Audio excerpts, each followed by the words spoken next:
Dia sebagai leadership, pemimpin, dia sebagai ulama, dia sebagai pejuang. Karena dia tidak mau sedikit pun tunduk kepada Belanda.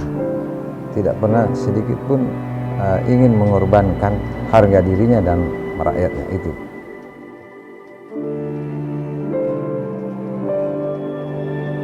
Beliau terkena peluru tangannya. Jadi waktu itu dia pegang tebing karena tidak ada kekuatan tangannya ini, beliau jatuh ke jurang. 5 Mei 1945 dikumpulkan semua rakyat penduduk Makassar di lapangan Merdeka. Itu adalah peristiwa pertama pengibaran bendera merah putih di Indonesia.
Salam budaya.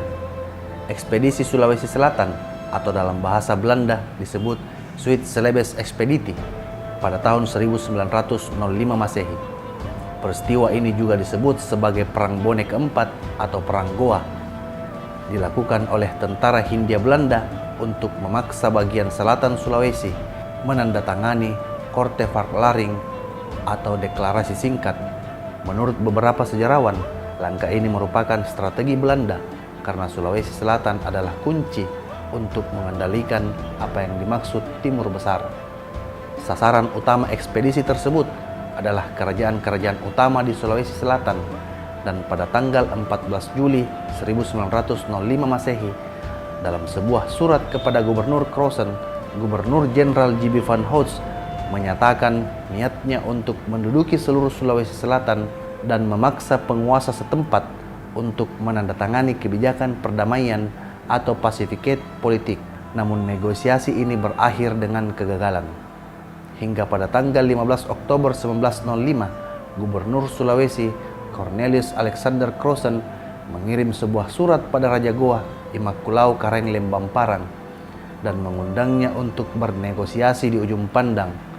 Surat tersebut disertai ultimatum. Namun Immaculao Karenglem Bamparang sebagai Raja Goa pada masa itu mengabaikan ultimatum tersebut yang mengakibatkan pada tanggal 20 Oktober Belanda melakukan serangan. Akibat penolakan tersebut terjadi pertempuran serius. Pos pertahanan Kerajaan Goa di Gunung Sari dan Lakiung dipertahankan oleh seorang panglima perang muda.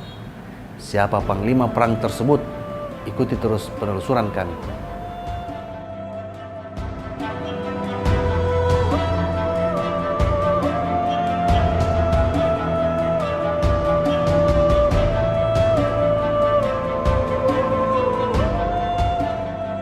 Tahun 1905 terjadi perang Andi Panyuki, seorang putra mahkota Raja Goa yang ikut ambil bagian di dalam melawan penjajah Belanda. Andi Panyuki dua bersaudara. Dia punya saudara namanya Iparen Ring Arung Alita. Nah, ini sejak umur 20 tahun udah ikut angkat senjata. Dan dia memang sudah ahli dalam berkuda, ahli dalam memanah, ahli dalam melempar tombak. Umur 21 tahun, 1906, bapaknya gugur, bukan karena dibunuh Belanda, terdesak di Sidrap, jatuh di gunung sama kudanya. Beliau terkena peluru tangannya. Jadi waktu itu dia Dia pegang tebing karena tangan tidak ada kekuatan tangannya ini, beliau jatuh ke jurang, terperosok ke jurang, beliau meninggal. Pengikutnya yang 7 orang itu dari gua waktu itu, anaknya 2 orang, Pangurisang Karentalu Lita dengan Encik Naik yang di Kosa Karentalu, sepupunya. Nah, kalau kakaknya Arung Alita itu meninggal daerah situ juga di hutan, tangkap, kejadian yang sama. Dalam peperangan ini, Imakulau Serang ini dia tinggalkan tahtanya berperang melawan Belanda. Memiliki diangkat sebagai panglima perang waktu itu. Dalam pergolakan dengan Belanda ini ada tulisannya Menek Sopian, perang terakhir gua. Maka waktu itu orang Makassar bilang geser ke gua karena tidak ada lagi raja waktu itu. Sepeninggal orang tuanya tidak ada raja Goa. Kemudian sempat ditawan tahun 1907, diasingkan ke Selayar dulu. Tahun 1909 dikembalikan, kemudian dilepas. Setelah itu memimpin gerilya lagi, dan Andi Mappanyukki buat strategi untuk berjuang di hutan melawan Belanda. Kalau yang lain tidak ada, makanya sangat diakui. Bahkan dia pilih bundukkah daripada menyerah atau kompromi sedikit pun. Jangankan menyerah, kompromi tidak mau. Begitu hebatnya perlawanan rakyat itu dipimpin Andi Mappanyukki, sehingga ditawarilah oleh Gubernur Jenderal Belanda, De Van Corel itu, dan diangkat sebagai penguasa di Goa untuk dijadikan Goa itu sebagai mitra terhormatnya Belanda dengan gaji yang cukup besar, 400 gulden, sama dengan 4 miliar itu zaman. Dia juga tidak mau, karena itu dianggap itu penghinaan bagi dirinya maupun rakyat, tapi tidak mau. Dia nolak. Ngapain kan?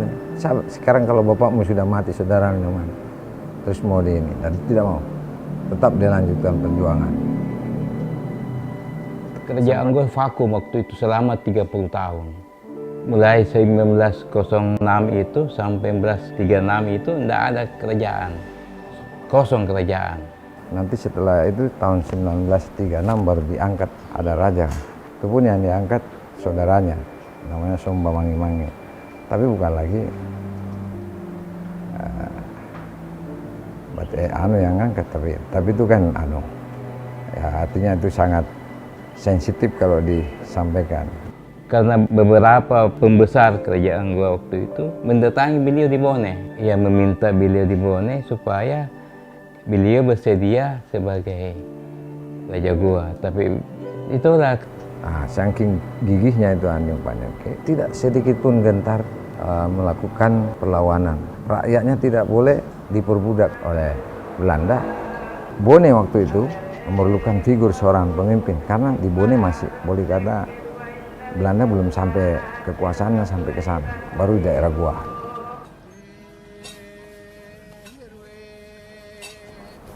Dibujuklah Andi Mappanyukki oleh adat Pitue, adat 7 namanya, untuk dijadikan seorang raja.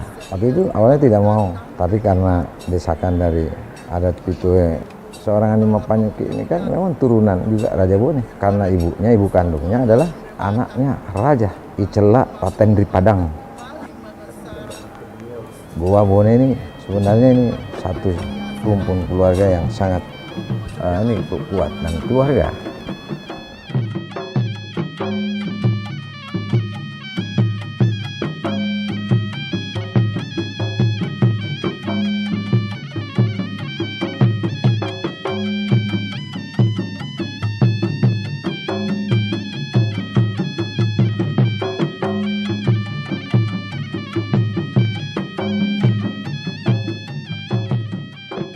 Dia kan diangkat Raja Bone tahun 1931. Tahun 1936, waktu mau diangkat Somba Mangi-Mangi jadi Raja Goa oleh Belanda, tapi Belanda ya, karena dia tanya ke Andi Mappanyukki itu udah raja di Bone. Wah, gimana caranya nih saya jadi raja? Seorang raja itu harus punya anggaran yang besar untuk menghidupi rakyatnya. Nah, disitulah Andi Mappanyukki, dia bilang, udah kita di situ aja, udah terlanjur, saya dukung.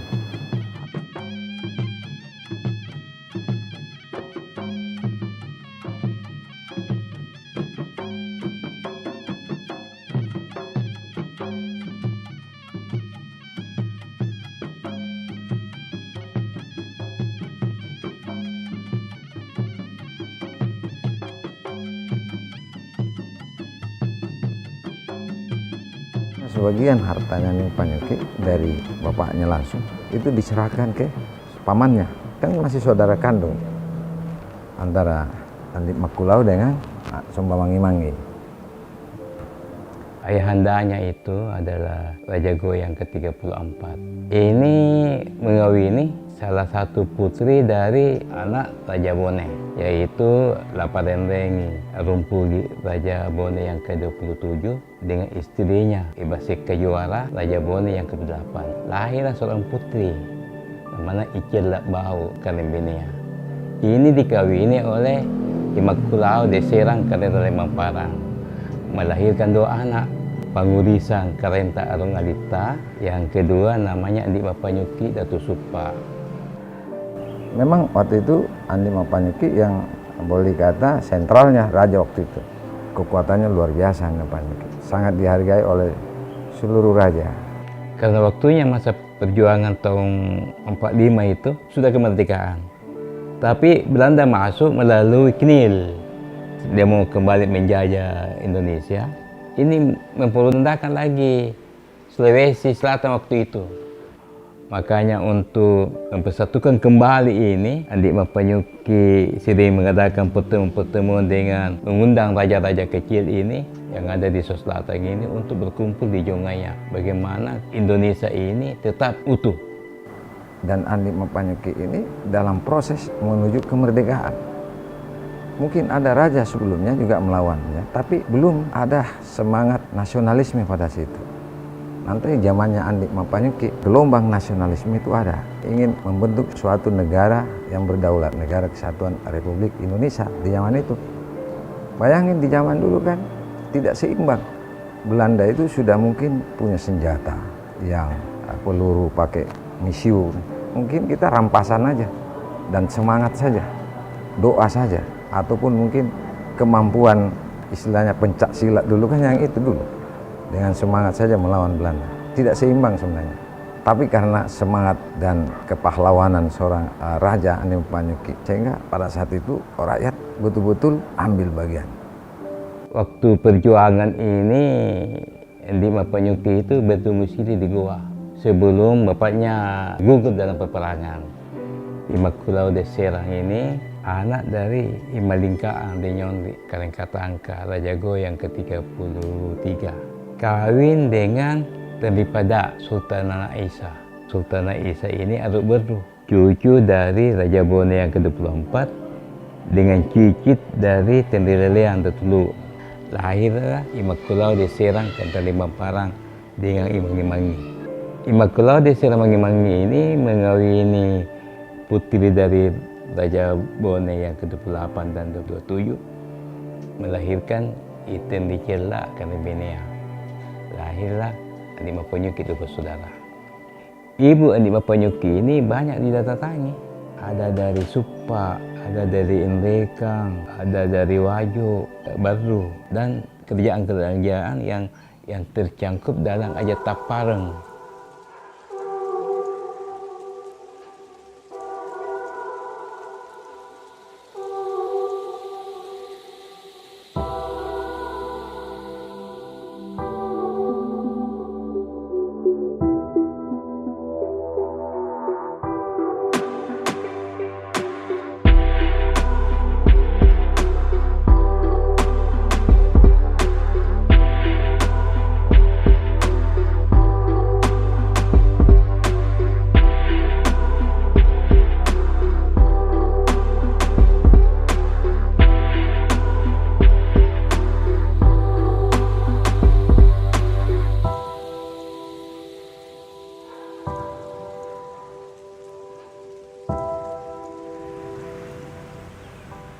Balak Lompua Jongaya ini yang ada di Jalan Kumala sekarang, di Makassar ini mengatakan Balak Lompua. Tapi kalau dari orang Bugis, Soraja, rumah raja. Rumah ini dibangun oleh Haji Andi Mapanyuki. Setelah pelantikan di Bone, dibangunlah ini rumah. Jadi semua tamu-tamu, baik dari Bone ataupun dari kerajaan-kerajaan lain, diterima di tempat ini. Kalau dia ada di Makassar. Pada waktu Jepang masuk 9 April 1942, Yang pertama-tama didatangi itu Andiam Panyuki. Di sini dia bertemu. Waktu 8 Desember 1942 itu dilakukan upacara peringatan 1 tahun mendaratnya Jepang di Indonesia di lapangan Mardekaya. Beliau itu diundang, tapi dia agak di depan duduknya, Andiam Panyuki. Sedangkan imang-imangi duduk di barisan belakangnya. Pada waktu Soekarno akan ke Makassar 25 April, dia berkunjung ke sini, diadakanlah pertemuan di lapangan Mardekaya, Maricaya. Dikumpulkan semua rakyat penduduk Makassar, termasuk bangsa-bangsawan dan raja-raja dari Sulawesi Selatan. Pada acara itu, Mitsusita ini menyerahkan bendera merah putih kepada Andiam Panyuki untuk dikibarkan di lapangan Mardekaya. Itu adalah peristiwa pertama pengibaran bendera merah putih di Indonesia, di Makassar. Soekarno tidak hadir pada waktu itu. Dia sudah menuju ke Kalimantan. Di sinilah perkumpulan juga semua raja-raja dari Sulawesi Selatan. Ya, ada beberapa, kurang lebih ada 50 itu.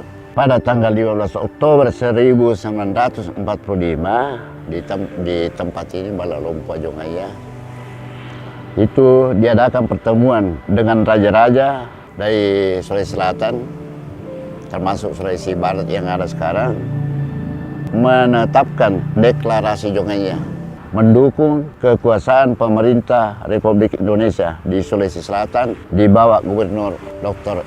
Ratulangi. Memasuki kemerdekaan, rumah ini ditempati pusat perkumpulan tokoh-tokoh masyarakat. Tempat perkumpulannya pejuang-pejuang, salah satu dari Dipang Bajeng, Limbung, dari sini. Masuk kemerdekaan, salah satu anggota BPUPKI itu adalah Andiam Panyuki sendiri. Pada 29 bulan Maret 1945, Andiam Panyuki dan beberapa raja-raja dari Sulawesi Selatan diundang ke Jakarta tanggal 3 Mei menuju ke istana. Di situ bertemu dengan Presiden Soekarno. Saat itu Raja Bone kosong, karena Raja Bone pada waktu itu ada Andipa Benteng meninggalkan Watampone. Di situlah dikukuhkan kembali Mapanyuki sebagai Raja Bone, tapi batal kembali karena pada waktu itu peristiwa Andi Asis 5 April 1950. Akhirnya ditunda. Jadi nanti dia kembali ke Makassar tanggal 5 Mei 1950 baru kembali ke Makassar. Masuklah nikah, dan oleh nikah ini mengetahui bahwa Andiam Panyuki itulah pimpinan pejuang kemerdekaan. Pada tanggal 13 November 1945, jadi 2 bulan sesudah itu, Andiam Panyuki dijemput di rumah ini pukul 5 sore. Kemudian dimasukkan ke dalam Tangsikis, Jalan Raja Mariso dulu. Jadi berapa hari itu kemudian, Belanda mengetahui bahwa Andiam Panyuki akan diculik oleh pejuang. Maka beliau bersama Pangeran Patarani dan cucunya dibawa ke Rantepao. Pada tanggal 27 Desember 1949, Belanda sudah mengakui kemerdekaan Indonesia. Setelah itu maka semua tahanan dilepas, termasuk Andiam Panyuki. Bung Karno sempat datang ke Bone mengucapkan terima kasih kepada Andiam Panyuki. Karena waktu itu kan begitu merdeka, raja-raja belum mengatakan bergabung. Makanya waktu itu masih banyak perjuangan di tahun 45 sampai 50 itu. Raja masih berkuasa. Nanti setelah diminta oleh Bung Karno supaya mengajak seluruh raja di Sulawesi Selatan, setelah itu ada perundingan-perundingan, termasuklah itu diantaranya itu Panyuki, Andi Jema ada dulu, Andi Ijo, Ranggong dan Romo Karem Polom Bangkeng itu ada. Andiam Panyuki tahun 57 baru dilantik sebagai Bupati Bone.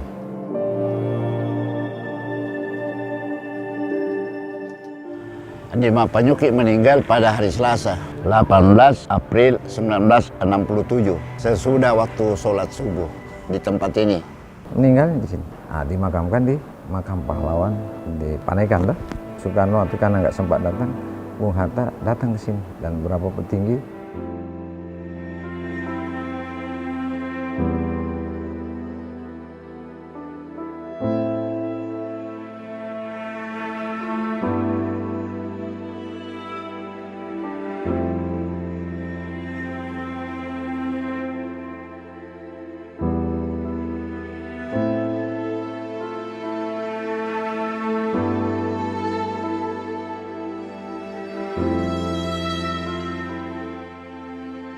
Dan rumah ini bukan bagian dari museum, bukan.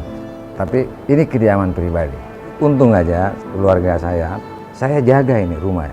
Istana inilah yang dijadikan tempat peristirahatan. Banyak tokoh-tokoh nasional pernah ke sini. Dan dulu di sini juga tempat perundingan para raja-raja waktu rekonsiliasi untuk mau menyatukan raja ini untuk bergabung dengan NKRI. Ini ada contohnya di semua tempat ini. Nasionalisme untuk menuju kemerdekaan itu di sini juga dibahas. Dan di sini tempatnya dikumpulkan para orang-orang pintar, tahu pandritaya, orang-orang hebat. Jadi ini rumah sangat bersejarah sebenarnya. Rumah ini lebih dulu dibangun dibanding Balak Lompua di Goa. Ini 1931. Kalau itu tahun 1936 kalau nggak salah 37. Setelah mangkat Raja Goa Somba Manggi baru dibikin. Jadi duluan ini. Jangan salah. Cuma orang bilang Balak Lompua di sana. Sebenarnya di sini adalah Balak Lompua dan ini sangat bersejarah. Di sini tempatnya tokoh-tokoh para the founder kita. Banyak dihasilkan perjanjian-perjanjian bagaimana para raja itu bisa menyatu. Ini sangat bersejarah. Tapi saya tahu maknanya bahwa saya harus jaga, saya pelihara. Dan bukan hanya fisiknya saja, tapi tata krama, sopan santun, budaya yang diajarkan ini kami tetap jaga.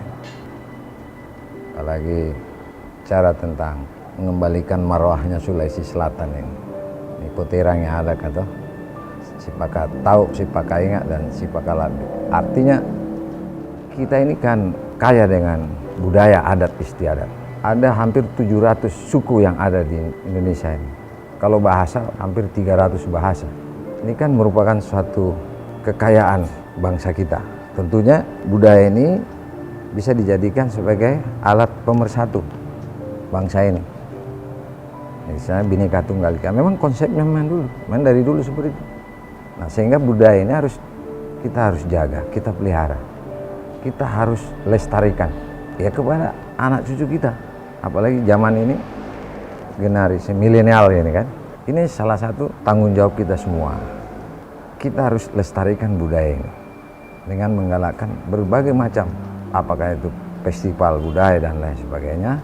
Karena memang di dalam Undang-Undang Dasar pasal 32 bahwa budaya ini harus dipertahankan dan dijaga, bahkan harus dilestarikan.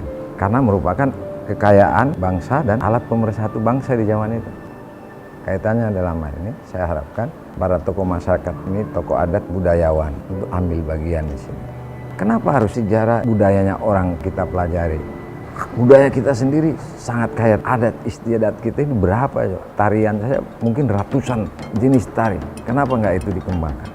Ya tuh, ada negara kecil negaranya, bahkan mungkin budaya kita pernah ke sana karena kita dulu negara besar seperti Kerajaan Goa ini pernah mungkin menguasai daerah itu, sempat dipertontonkan dan dipelihara. Bahkan ingin mengakui budaya itu budayanya dia, padahal lahirnya dari kita. Ini contoh ini ya. Harusnya kita anak bangsa ini harus bangga dengan kekayaan budaya kita.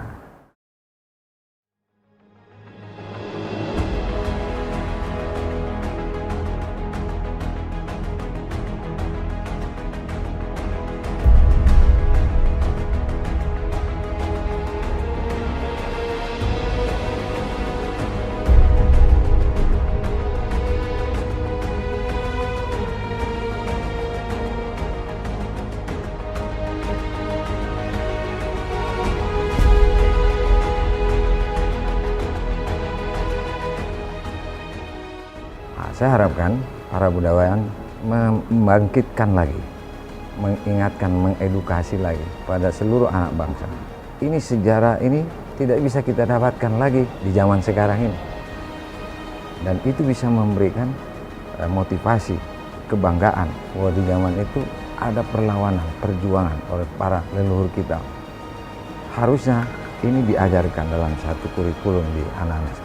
Sehingga heroiknya perlawanan waktu itu bisa memberikan gambaran kepada anak-anak kita yang mungkin sama sekali sudah tidak tahu lagi.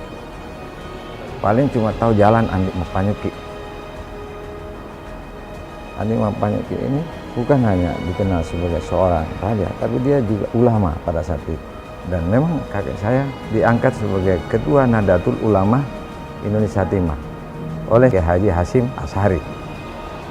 Hampir semua tahu pandrita ya, orang-orang hebat itu selalu mendampingi Andi Mappanyukki sebagai penasehatnya. Dia sebagai leadership pemimpin, dia sebagai ulama, dia sebagai pejuang. Makanya diberikan oleh negara pahlawan nasional. Banyak raja di Sulawesi Selatan, tapi bukan pahlawan nasional. Dan itu turun kepada anaknya, Andi Pangeran Patarani, mantan gubernur Sulawesi, bahkan gubernur militer Sulawesi, juga seorang pahlawan nasional. Ada lagi anaknya namanya Andi Bok Masepe, itu juga pahlawan nasional. Anak menantunya Andi Jema Datulu, itu juga pahlawan nasional. Jadi tidak salah bahwa mitologi bumi Sulawesi menggali lagi sejarah ini, dan kalau perlu disosialisasikan kepada anak-anak kita, supaya anak-anak kita betul-betul mau mempelajari.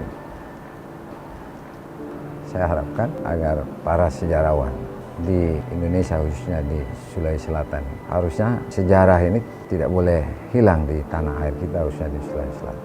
Apa yang pernah disampaikan Bung Karno, jas merah, jangan sekali-sekali melupakan sejarah. Dan negara yang besar itu negara yang menghargai jasa-jasa para pahlawannya. Tidak ada negara yang besar tanpa ada pengorbanan oleh para pahlawan.